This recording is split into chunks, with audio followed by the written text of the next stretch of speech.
अपमान, बेइज्जती क्या कभी हुई है आपकी? कभी ना कभी तो हुई होगी। कभी ना कभी तो किसी ने कहा ही होगा, ए अलग हट यहां से, कौन है बे तू? औकात क्या है तेरी? हिम्मत कैसे हुई तेरी इस तरह से बात करने की? शक्ल देखी है कभी अपनी? पढ़ाया यहाँ पर बोलने। और जब इस तरह से बेइज्जती होती तो उस वक्त आपका रिएक्शन क्या होता है? जब भी कोई आपको आपकी औकात याद दिलाता है, उस वक्त आपके अंदर ही अंदर क्या चल रहा होता है? उस वक्त आप कैसे रिएक्ट करते हो? अंदर ही अंदर क्या थॉट्स आते हैं? गुस्सा भी आता होगा, बहुत बुरा भी लगता होगा। पर क्या अगर मैं कहूँ कि बेइज्जती होना भी जरूरी है, मजाक बनना भी जरूरी है? क्योंकि इतिहास गवाह है कि जो जो इंसान जमीन से उठकर आसमान की ऊंचाइयों पर पहुंचा है ना, हर किसी का कभी ना कभी तो मजाक जरूर बनाए, कभी ना कभी तो बेइज्जती जरूर हुई है, और कई बार हुई है। बात है सन 1999 की, जब रतन टाटा ने अपनी पहली passenger car Tata indica launch की थी। और शुरुआती समय में ही ये बुरी तरह से फेल हो गई। टाटा ग्रुप के सभी मेंबर की सलाह थी कि इसे फोर्ड कंपनी को बेच दिया जाए, और इसके लिए टाटा ग्रुप की फोर्ड कंपनी से बात हुई। और फोर्ड के जो ऑफिसर्स थे वो भी भारत आकर टाटा के कार डिपार्टमेंट में दिलचस्पी दिखा रहे थे। और उसके बाद रतन टाटा को अमेरिका बुलाया गया, और फोर्ड के ऑफिसर के साथ में रतन टाटा की एक बैठक हुई। और उन्हें वहाँ पर कहा गया कि जब आपको इसके बारे में पता ही नहीं है तो आपने पैसेंजर व्हीकल में कदम ही क्यों रखा? और यही नहीं बल्कि उनसे ये भी कहा गया कि हम टाटा मोटर के कार बिजनेस को खरीद कर आप पर एक एहसान कर रहे हैं, आप इसे हमारा एक एहसान समझना। और रतन टाटा अपनी इस अपमान को घोट कर पी गए। इस घटना ने रतन टाटा को बहुत उदास किया। रतन टाटा ने बदले की भावना में समय गंवाने से ज्यादा जरूरी समझा अपनी कमियों को सुधारना। उन्होंने अपने कार सेगमेंट को बेचने का विचार बदल लिया और अपना पूरा फोकस अपने कार बिजनेस में लगा दिया।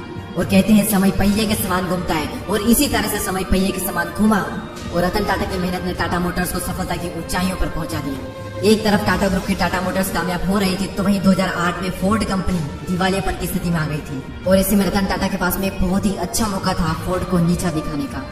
लेकिन उन्होंने ऐसा कुछ भी नहीं किया, बल्कि इसके विपरीत उन्होंने फोर्ड की ही मदद की। और साल 2008 में टाटा मोटर्स ने फोर्ड से जैगुआर और लैंड रोवर ब्रांड को $2.3 बिलियन में खरीद लिया। टाटा मोटर्स की फोर्ड के साथ ये डील उनके लिए जीवनदायिनी साबित हुई। और उस वक्त फोर्ड के जो करंट चेयरमैन थे, उन्होंने रतन टाटा को धन्यवाद देते हुए कहा कि आप JLR को खरीद कर हम पर एक बहुत बड़ा एहसान कर रहे हैं। और यही होती है महान इंसान की पहचान। अच्छा तो हर कोई बन सकता है, महान बहुत कम बन पाते हैं। और ये तो कुछ भी नहीं, इससे भी पूरा अपमान हुआ था डॉक्टर भीमराव अम्बेडकर का। नीचे जात के थे तो लोग इनकी परछाई भी अपने ऊपर नहीं पड़ने देते थे। एक बार कुएं का पानी पी लिया, कुएं को टच कर दिया, एक छोटे से बच्चे को बहुत मार पड़ी, सिर्फ इसलिए क्योंकि उसने कुएं को छू लिया, उसका पानी पी लिया। स्कूल में उन्हें क्लासरूम के अंदर नहीं जाने दिया, कहा बाहर बैठकर पढ़ाई करो। कहा गया कि संस्कृत ब्राह्मणों के लिए होती है, तुम्हारे लिए नहीं। इतना अपमान हुआ, बहुत दर्द होता है अंदर से। उन्होंने ठान लिया कि तुमने मुझे अपने गांव के स्कूल में नहीं पढ़ने दिया, मैं दुनिया की सबसे बेस्ट यूनिवर्सिटी में पढ़कर आऊंगा। और कोलंबिया यूनिवर्सिटी से उन्होंने MA किया, और उसके बाद लंदन स्कूल ऑफ इकोनॉमिक्स से MSc की, और उसके बाद में लॉ की पढ़ाई की, और फिर PhD की। और फिर जब वापस आए तो उन्हें मिलिट्री सेक्रेटरी की नौकरी मिली, जो उस वक्त बहुत ही अच्छी नौकरी थी। लेकिन उसके बावजूद भी उनका अपमान हुआ,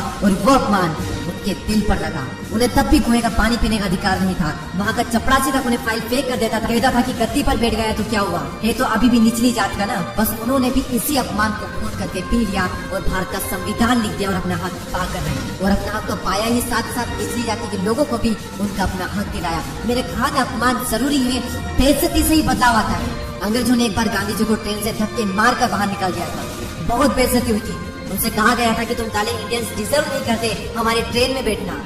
और उन्होंने भी ठान लिया कि तुमने मुझे ट्रेन से बाहर निकाला है, मैं तुम्हें अपने देश से बाहर निकाल दूंगा। वो एक चिंगारी इतनी बड़ी क्रांति में बदल जाएगी, किसी ने सपने में भी नहीं सोचा होगा। अमिताभ बच्चन को भी रेडियो जॉब से उनकी भारी आवाज और उनकी लंबी हाइट की वजह से निकाल दिया गया था, और वही ऊंची हाइट और उनकी वही भारी आवाज आज उनकी पहचान है। अपनी कमजोरी को अपनी ताकत बनाओ, अपने अपमान का बदला अपनी सफलता से लो। जब कोई अपमान करता है ना, तो अंदर अंदर आग लगती है, गुस्सा आता है बहुत। लोग गलती ये करते हैं कि उस गुस्से को वहीं पर निकाल देते हैं, लड़ाई झगड़े करते हैं, कंप्लेन करते हैं। उस गुस्से का यूज करना सीखो, अंदर दबाए रखो उसको, और अपने अंदर की आग को बढ़ाते रहो, तभी बदलाव आएगा। क्योंकि कोई भी इंसान अपना सम्मान बोल सकता है, लेकिन अपमान नहीं बोल सकता। कोई कुछ भी बोले तो उस वक्त रिएक्ट मत करो। अपना गुस्सा, अपनी आग बाहर मत निकालो, अपने अंदर रखो। बाहर निकाल दोगे तो बेइज्जती तो होगी सही, तुम कभी अपना बदला नहीं ले पाओगे, और न ही कोई इज्जत हासिल कर पाओगे जो तुम पाना चाहते हो। अपने अंदर बार बार ये बात बोलते रहो कि कहा था ना तुमने कि शक्ल देखी है अपनी, एक दिन ऐसा लाऊंगा कि तुम शक्ल देखने को तरसोगे। कहा था ना तुमने कि चल हट यहाँ से, कोने पे तू, एक दिन ऐसा भी लाऊंगा कि कोई बैठा नहीं रहेगा जब मैं खड़ा रहूंगा। कहा था ना तुमने कि औकात क्या है तेरी, मेरी औकात में नहीं, मेरा वक्त बताएगा। क्योंकि जब समय का पहिया घूमता है ना, तो उसमें अच्छे अच्छे घूम जाते हैं।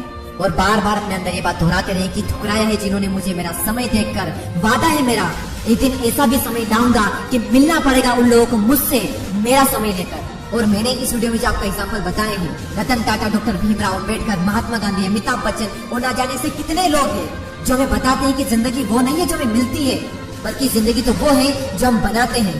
और किस तरह बेइज्जती का जवाब दिया जाता है बिना कुछ बोले।